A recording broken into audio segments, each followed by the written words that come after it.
समाचार का लेखन किया जाता है। समाचार लेखन की क्या संरचना होती है, क्या रूपरेखा होती है और क्या खूबियां और क्या खामियां होती हैं। क्योंकि अभी हम यही पढ़ रहे हैं, पहला टॉपिक यही है, प्रिंट माध्यम, रेडियो, टेलीविजन और इंटरनेट की खूबियां और खामियां। ठीक है, ध्यान से सुनिएगा आप लोग। रेडियो जैसे कि आप सभी लोगों को पता है श्रव्य माध्यम है, सिर्फ इसमें हम जानकारियां सुन सकते हैं, टेलीविजन की तरह देख नहीं सकते। टेलीविजन में देख भी सकते हैं और सुन भी सकते हैं, इंटरनेट में सुन भी सकते हैं, देख भी सकते हैं और पढ़ भी सकते हैं। और जो प्रिंट माध्यम है उसमें सिर्फ हम क्या कर सकते हैं, पढ़ सकते हैं। तो ऐसे ही रेडियो सिर्फ कैसा माध्यम है, श्रव्य यानी कि सुनने का माध्यम है। इसमें सब कुछ किस पर निर्भर होता है, ध्वनि पर, स्वर और शब्दों का ही खेल है। सारी जो जानकारी दी जाती है वो ध्वनियों के द्वारा, स्वर के द्वारा और शब्दों के द्वारा जो हम तक पहुंचती है और हम उसे सुनते हैं। इन सब वजहों से रेडियो को श्रोता यानी कि सुनने वाले श्रोताओं से संचालित माध्यम माना जाता है। ठीक है, श्रोताओं तक ये संचालित किया जाता है रेडियो, जिसमें कि स्वर होते हैं, ध्वनियां होती हैं और शब्द होते हैं। इसकी वजह यह है कि अखबार के पाठकों को यह सुविधा उपलब्ध रहती है कि वह अपनी पसंद और इच्छा से कभी भी और कहीं से भी पढ़ सकते हैं। ये खामियां है रेडियो की। जैसे अखबार में ये सुविधा होती है कि कोई सा भी पृष्ठ हम कभी भी जहां हमारी रुचि है उसके अनुसार हम कोई सा भी पृष्ठ खोल करके पढ़ सकते हैं। पुस्तक में भी जो पृष्ठ आपको पढ़ना है सीधे वही खोल करके आप पढ़ सकते हो। अगर किसी समाचार लेख या फीचर को पढ़ते हुए कोई बात समझ में नहीं आई हो तो पाठक उसे क्या कर सकता है, फिर से पढ़ सकता है। ये सब प्रिंट माध्यम की बातें हो रही है। या शब्दकोश यानी कि डिक्शनरी में उसका अर्थ भी देख सकता है। अखबार में कोई बात आपको समझ में नहीं आ रही है तो आप वापस से किताबों में जो चीज आपको समझ में नहीं आ रही है एक बार पढ़ के आप वापस से क्या कर सकते हो, पुनः पढ़ सकते हो, फिर से पढ़ सकते हो। कोई अर्थ समझ में नहीं आ रहा है किसी शब्द का तो आप डिक्शनरी खोल करके उस शब्द का अर्थ भी निकाल सकते हो, क्योंकि उसके लिए आपके पास क्या है, समय है। आराम से आप अपनी पुस्तक पढ़ो, आपको एक लाइन समझ में नहीं आई आप दोबारा पढ़ोगे, दोबारा समझ में नहीं आया तो एक बार फिर से पढ़ोगे, तब तक पढ़ते रहोगे जब तक आपके पास क्या नहीं है, जब तक आपको समझ में नहीं आ जाता।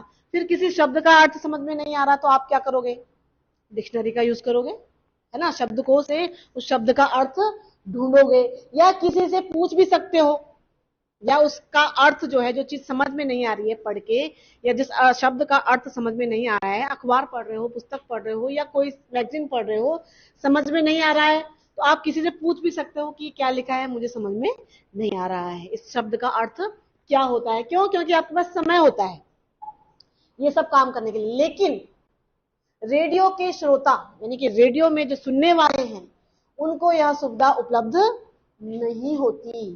कौन सी सुविधा, वापस से कोई खबर नहीं सुन सकते, किसी शब्द का अर्थ समझ में नहीं आया तो पूछ नहीं सकते, शब्दकोश में ढूंढ नहीं सकते, ढूंढ तो सकते हैं लेकिन तब तक तो जो आगे की जानकारी होगी वो सब क्या हो जाएगी, आगे बढ़ जाएगी। वह अखबार की तरह रेडियो समाचार बुलेटिन को कभी भी और कहीं से भी नहीं सुन सकता। दूसरा क्या है कि रेडियो पर जो समाचार प्रसारित किए जा रहे हैं, वो जो जानकारियां दी जा रही हैं, उसका एक निश्चित समय होता है।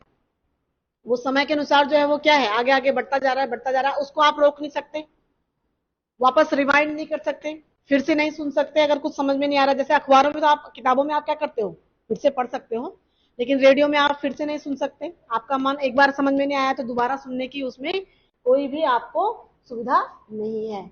उसे बुलेटिन के प्रसारण, बुलेटिन यानी कि जो कार्यक्रम प्रसारित किया जा रहा है उसको प्रसारित करने का जो समय है उसका इंतजार करना होगा, वापस से क्या करना होगा, इंतजार। कोई जानकारी चाहिए आपको और आपके पास कोई अन्य माध्यम नहीं है, कोई भी अन्य माध्यम नहीं है, सिर्फ रेडियो है, तो आपको क्या करना पड़ेगा, उस जानकारी को सुनने के लिए इंतजार करना पड़ेगा।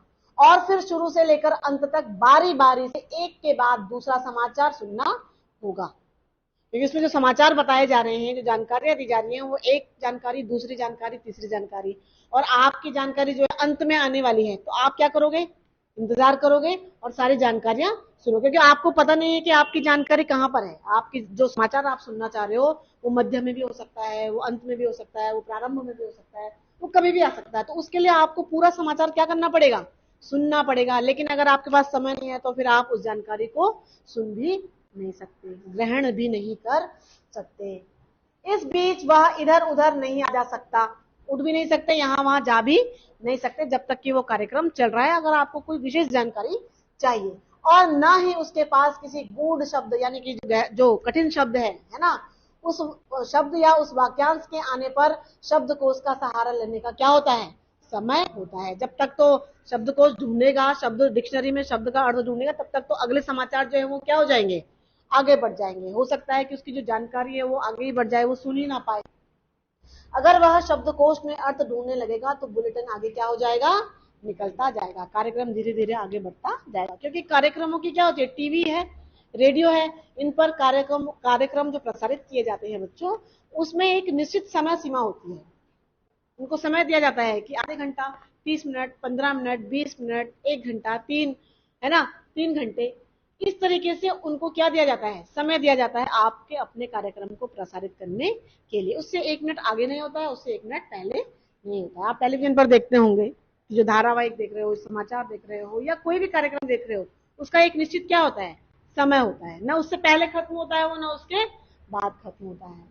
ठीक है, तो ये क्या है, ये सब क्या है बच्चों, ये खामियां है किसकी, रेडियो की।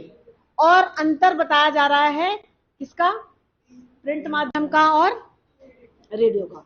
आपसे इस तरह के प्रश्न में आ सकते हैं कि प्रिंट माध्यम और रेडियो में आप अंतर स्पष्ट कीजिए। तो इसी तरह से आपने अंतर स्पष्ट करना है। ठीक है, स्पष्ट है कि रेडियो में अखबार की तरह पीछे लौटकर सुनने की सुविधा नहीं, जैसे हम वापस पीछे जाकर के पुस्तकों को पढ़ सकते हैं फिर से, है कि नहीं है, ऐसी सुविधा किसमें नहीं होगी, रेडियो में नहीं होगी। अगर रेडियो बुलेटिन में कुछ भी भ्रामक या अरुचिकर होगा तो संभव है कि श्रोता तुरंत स्टेशन को क्या कर देगा, बंद कर देगा। कुछ भ्रमित करने वाला होगा, कुछ समझ में नहीं आएगा, कार्यक्रम ठीक से प्रस्तुत नहीं किया गया होगा, आप देरी नहीं लगाओगे अपने चैनल को बदलने में, आप उसको सुनना ही पसंद नहीं करोगे। आप आज इंटरनेट का उपयोग करते होंगे, आप उसमें देखो कि अगर कोई चीज आप सर्च कर रहे हो और आपका डाटा कनेक्शन जो है वो सही नहीं चल रहा है, तो वो चक्र घूमने लगता है ना। और वो खुल गया तो 2 पंक्तियां आपने सुनी, 2 लाइन आपने किसी की सुनी और आपको समझ में नहीं आई, तो 2 से तीसरी लाइन सुनने के लिए आप तैयार नहीं होते, तुरंत आप क्या कर देते हो, बदल देते हो। तो इसी तरीके से रेडियो में भी अगर कुछ भ्रामक हो, अरुचिकर हो, मुझे पसंद नहीं आ रहा है, तो मैं अपना स्टेशन भी बदल दूंगी, मैं अपना चैनल भी चेंज कर दूंगी। दरअसल रेडियो जो है मूलतः एक रेखीय लीनियर माध्यम है, इसको ध्यान से सुनना। रेडियो जो है क्या है, एक रेखीय यानी कि लीनियर, इंग्लिश में क्या कहा जाता है, लीनियर, और हिंदी में कहा जाता है एक रेखीय।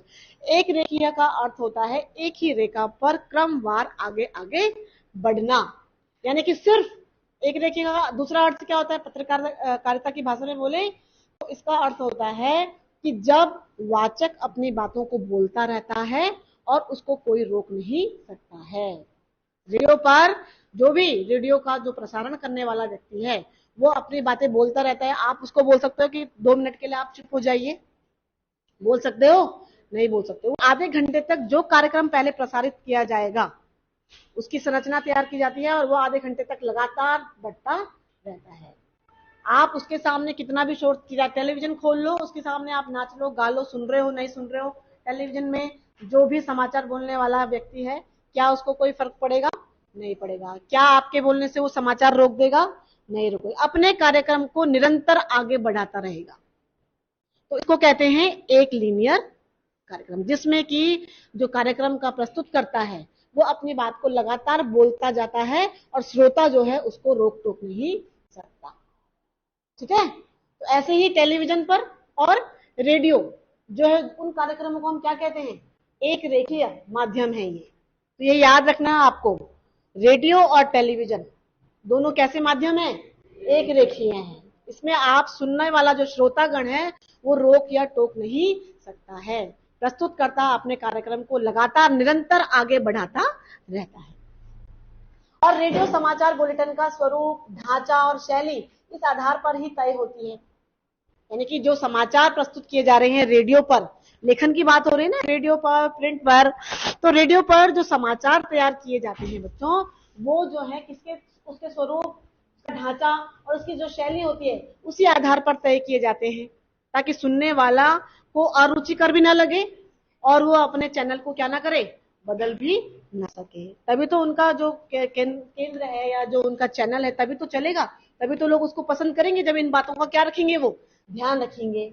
रेडियो की तरह टेलीविजन भी जो है क्या है, एक रेखीय माध्यम है, एक रेखा पर चलते रहते हैं, लगातार आगे बढ़ते रहते हैं, रोकने वाला कोई नहीं होता है। लेकिन वहां शब्दों और ध्वनियों की तुलना में दृश्यों, तस्वीरों का महत्व सर्वाधिक होता है। लेकिन थोड़ा अंतर क्या होता है, टेलीविजन और रेडियो दोनों ही एक रेखीय हैं, लेकिन अंतर क्या है, टेलीविजन पर हम क्या करते हैं, दृश्य भी देख सकते हैं और तस्वीरों का भी महत्व बढ़ जाता है। अगर कोई व्यक्ति लगातार एक ही बात बोल रहा, समाचार अगर आप सुनते होंगे टेलीविजन पर, तो एंकर को थोड़ी देर के लिए दिखाया जाता है, बाकी उस घटना से संबंधित चित्र दिखाए जाते हैं, तस्वीर दिखाई जाती है, ठीक है ना, सीधा प्रसारण दिखाया जाता है। तो चित्रों का, तस्वीरों का अधिक महत्व बढ़ जाता है किसमें, टेलीविजन में। टीवी में शब्द दृश्यों के अनुसार और उसके सहयोगी के रूप में चलते हैं। टेलीविजन की बात करें तो जो शब्द होते हैं वो किसके अनुसार होने चाहिए, दृश्यों के। समाचार बोलने वाला कह रहा है कि आज दिन भर बहुत बार जो है, दिन भर लगातार वर्षा होने वाली है, और वर्षा होने वाली है तो बादल दिखाएंगे, कहीं पर वर्षा होते हुए भी दिखाएंगे, या फिर मैप दिखाएंगे जिसमें मौसम का जो है पता चलेगा कि कहाँ पर कैसा मौसम है। और उस मौसम की जगह अगर क्या दिखा दिया, समुद्र दिखा दिया आराम से, कहीं पर पहाड़ दिखा दिए, कहीं पर खाना खाते हुए लोग दिखा दिए, कहीं पर नाचते हुए लोग दिखा दिए, तो वो क्या शब्द के साथ मैच होगा। कहीं पर पार्टी चल रही है, शादी चल रही है, तो समाचार के साथ जो शब्द हैं, शब्द बता रहा है मौसम का हाल और चित्र दिखा रहे हैं शादी का माहौल, तो वो दोनों चीजें क्या एक तरह से लग रही हैं, नहीं। तो टेलीविजन पर इस बात का विशेष ध्यान रखना होता है कि शब्द के साथ क्या चलते हैं, चित्र चलते हैं। बोल रहे हैं जल, दिखा रहे हैं अग्नि, बोल रहे हैं आग, दिखा रहे हैं जल, ये क्या हो जाएगा बच्चों, गलत हो जाएगा, ठीक है। तो इसीलिए शब्द टेलीविजन पर शब्द के साथ क्या चलते हैं, दृश्य के अनुसार ही उनके सहयोगी के रूप में चलते रहते हैं। टेलीविजन की बात कर रहे हैं। और रेडियो में सिर्फ हम क्या कर सकते हैं, सुन सकते हैं, शब्द ही शब्द। लेकिन रेडियो में शब्द और आवाज ही क्या है बच्चों, सब कुछ है। टेलीविजन पर शब्दों का सहायक कौन है, चित्र है। शब्द समझ में नहीं आएंगे तो चित्र समझा देंगे, ठीक है। लेकिन रेडियो पर क्या है, सिर्फ शब्द ही है, शब्दों को ही सुनना है और शब्दों के द्वारा ही कार्यक्रम प्रसारित किया जाएगा। देखो ये दो बुजुर्ग लोग क्या कर रहे हैं, बैठे हैं समाचार सुनने के लिए कि 9 बजे घड़ी में क्या आएगा, रेडियो में क्या आएगा, समाचार आएगा, जिस समय कोई और माध्यम ना रहे। आज हमारे पास माध्यम ही माध्यम है, ठीक है। इतना समझ में आया आप लोगों को। इसमें समाचार लेखन में के लिए जो रेडियो में जो खास बातें होती हैं कि रेडियो और प्रिंट में क्या अंतर है, टेलीविजन का भी उन्होंने बता दिया है, ठीक है। रेडियो और टेलीविजन दोनों कैसे माध्यम है, एक रेखीय माध्यम है, जो लगातार अपने कार्यक्रम को आगे बढ़ाते रहते हैं बिना रोक टोक के। अब देखो आगे, वैसे तो तीनों ही माध्यम, यानी कि जो हमारा तीनों माध्यमों की बात करें, प्रिंट, रेडियो और टीवी की अपनी अपनी चुनौतियां हैं, लेकिन संभवतः रेडियो प्रसारणकर्ताओं जो प्रसारित करते हैं रेडियो में कार्यक्रम के लिए अपने श्रोताओं को बांध कर रखने की चुनौती सबसे कठिन है। अखबार वही पढ़ेगा जिसको पढ़ने में क्या होगा, रुचि होगी। और बहुत आज के इतने, आप लोग ये देखो कि इंटरनेट का जमाना है, ठीक है ना, फिर भी हर घर में अखबार जा रहा है, इतने अखबार छप रहे हैं, इतने तरह के अखबार छप रहे हैं, और हर सुबह जो है लोग अखबार पढ़ते हुए देखते हुए हमको मिल जाते हैं। क्यों, क्योंकि मैंने आपको पहले पिछली कक्षा में बताया था कि अखबार की जो खबरें होती हैं वो 100% एकदम सच होती है, उसमें कुछ भी झूठ नहीं छपा हुआ होता है। लेकिन यहाँ पर बता रहे हैं कि जो तीन माध्यम है, तीन माध्यम कौन से बताया उन्होंने, प्रिंट बताया, रेडियो और टेलीविजन पर। इन तीनों माध्यमों में जो रेडियो माध्यम है उस पर जो प्रसारण करता है, जो कार्यक्रम को प्रसारित कर रहे हैं, कार्यक्रम को बना रहे हैं, उन पर ज्यादा जिम्मेदारी होती है कि उनके श्रोता जो है बने रहे, बैठे रहे, क्या करने के लिए, उनका कार्यक्रम सुनने के लिए। तो क्या क्या उनकी कठिनाइयां होती हैं, देखो कि रेडियो समाचार की संरचना कैसे, रूपरेखा, संरचना का मतलब क्या होता है, रूपरेखा कैसे तैयार की जाती है, ठीक है, ध्यान से सुनना। तो आज का जो पहला प्रश्न था आपके लिए, मैंने क्या लिखना है आपने, रेडियो की खास खूबियां और खामियां, ठीक है। और रेडियो और टेलीविजन में अंतर। अब दूसरा जो प्रश्न होगा वो आपका होगा रेडियो समाचार की संरचना। रेडियो पर समाचार कैसे तैयार किए जाते हैं, ध्यान से सुनो। रेडियो के लिए समाचार लेखन अखबारों से कई मामलों में भिन्न है। अखबार जाहिर सी बात है क्या किया जाता है, पढ़ा जाता है, और रेडियो सुना जाता है। चूंकि दोनों माध्यमों की प्रकृति अलग अलग है, प्रकृति यानी कि स्वभाव अलग अलग है, एक को पढ़ा जाएगा, एक छापा जाएगा, दूसरा कार्यक्रम रेडियो पर क्या किया जाएगा, आकाशवाणी के जरिए प्रसारित किया जाएगा और सुना जाएगा। इसलिए समाचार लेखन करते हुए उसका ध्यान जरूरी रखना चाहिए। समाचार लिखते समय खास करके रेडियो पर जो समाचार प्रसारित किए जाने हैं उसको लिखते समय बहुत सारी बातों का ध्यान रखना होता है। वो कौन सी बातें हैं? रेडियो समाचार की संरचना अखबारों या टीवी की तरह उल्टा पिरामिड, इन्वर्टेड पिरामिड शैली पर आधारित होती हैं। टेलीविजन हो या फिर रेडियो हो, इसमें समाचार लिखने की जो शैली होती है, इसको अंडरलाइन करना, जो शैली होती है वो होती है बच्चों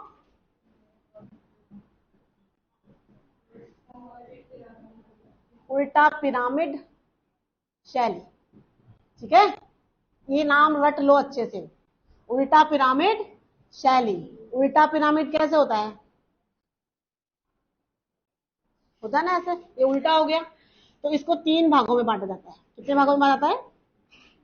सबसे पहला भाग होता है इंट्रो, दूसरा होता है बॉडी, और तीसरा होता है समापन।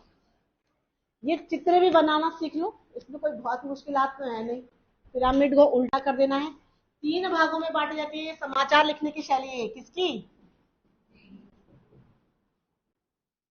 समाचार लेखन शैली। किस पर? रेडियो पर और टेलीविजन पर भी। टेलीविजन पर और रेडियो पर, और जाहिर सी बात है प्रिंट माध्यमों में भी, जो अखबार आपके यहाँ आते हैं उसमें भी उल्टा पिरामिड शैली में ही क्या किया जाता है, समाचार लिखे जाते हैं। अब देखो यहाँ पढ़ लो पहले। चाहे आप किसी भी माध्यम के लिए समाचार लिख रहे हो, समाचार लेखन की सबसे प्रचलित यानी कि सबसे प्रसिद्ध जो शैली है, प्रभावी, जो प्रभाव डालती है, पढ़ने वाला हो, सुनने वाला हो या देखने वाला हो, ठीक है, और लोकप्रिय यानी कि लोगों को प्रिय भी है क्योंकि लोगों को पसंद आती है ये शैली है उल्टा पिरामिड शैली ही है। सभी तरह के जनसंचार माध्यमों में सबसे अधिक यानी 90% खबरें या स्टोरीज यानी कहानियां इसी शैली में जो है क्या की जाती है बच्चों, लिखी जाती है। और वो शैली का नाम क्या है? उल्टा पिरामिड शैली। अब क्या है, देखो मैंने पिरामिड बनाया है, समझो इसको, ठीक है। उल्टा पिरामिड शैली में समाचार के सबसे महत्वपूर्ण तथ्य को सबसे पहले लिखा जाता है। सबसे जो महत्वपूर्ण तथ्य होता है, वो जो जानकारी देना चाह रहे हैं, उस जानकारी को सबसे पहले बता दिया जाता है, जहां की इंट्रो आता है।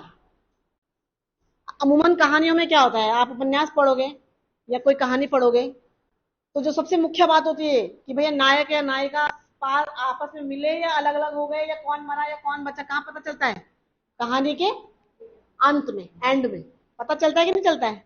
लेकिन यहां जो समाचार की शैली है, वहां सबसे मुख्य बात सबसे पहले पता चल जाती है। दुर्घटना घटित हुई है कल शाम इतने इतने बजे इस जगह में, टॉप में हेडिंग होती है कि नहीं होती है? होती है कि नहीं होती है? तो हम उस हेडिंग को पढ़ के, उस पहले छोटे से पैराग्राफ को पढ़ के ही समझ जाते हैं कि कहां पर क्या हुआ है।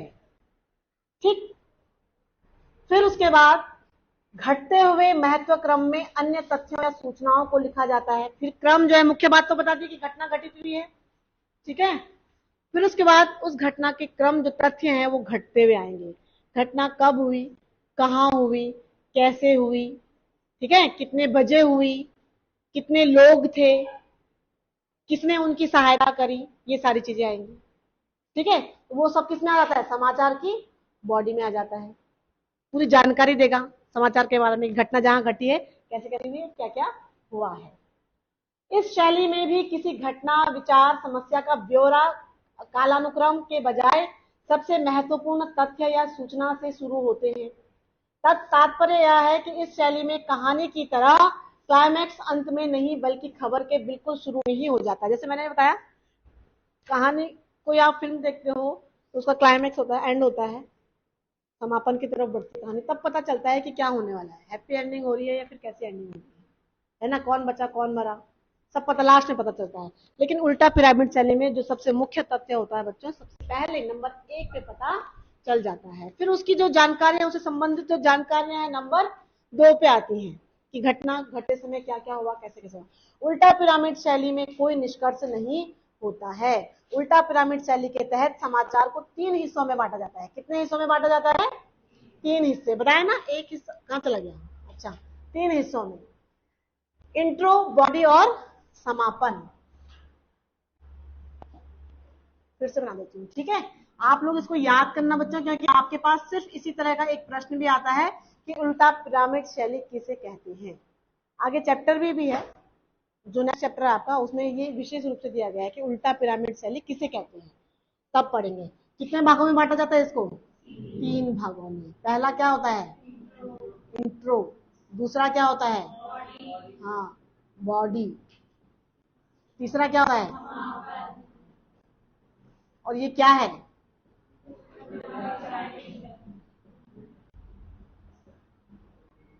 उल्टा पिरामिड शैली। सारे जितने भी माध्यम है जनसंचार के, उनमें समाचार लेखन जो है किस माध्यम में होता है? उल्टा पिरामिड शैली में।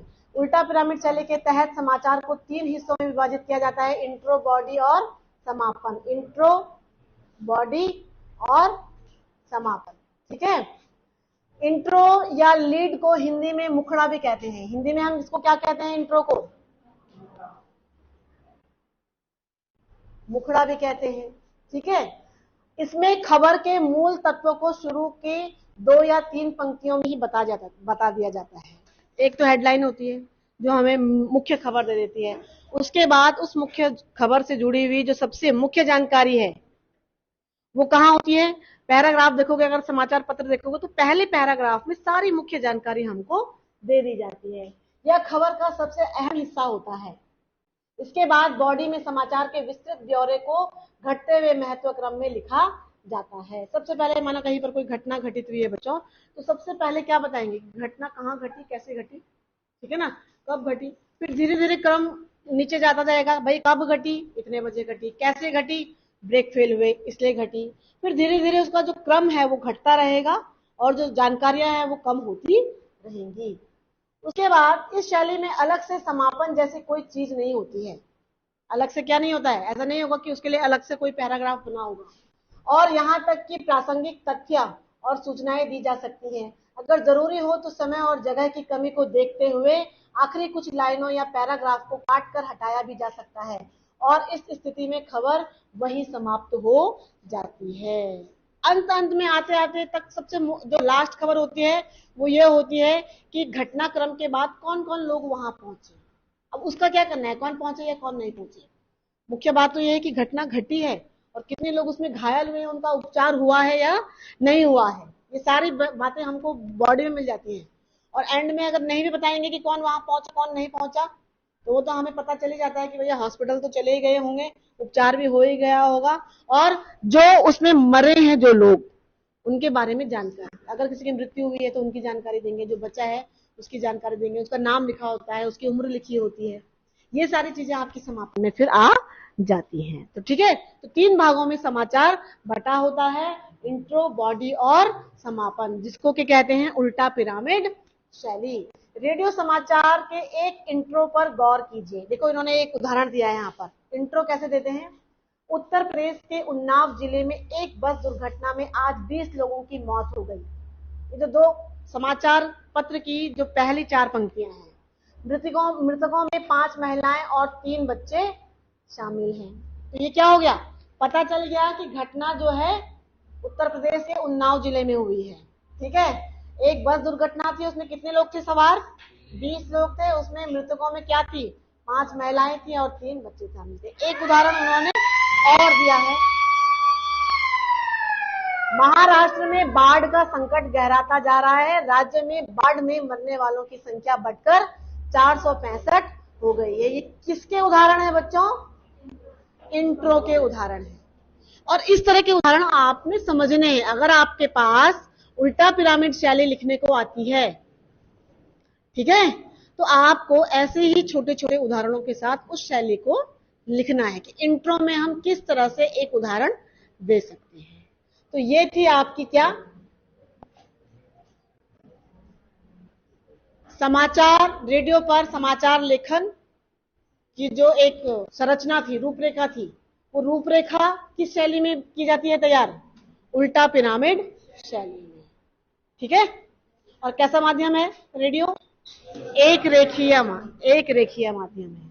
ठीक है, लीनियर भी कहते हैं इसको। तो लीनियर और एक रेखीय दोनों आपको याद रखने हैं। तो आज के लिए होमवर्क आपको मिल गया, 2 प्रश्न मिल गए हैं। इसके आगे सोमवार को हम पढ़ेंगे कि रेडियो के लिए समाचार लेखन की जो बुनियादी बातें हैं वो क्या है। चलिए।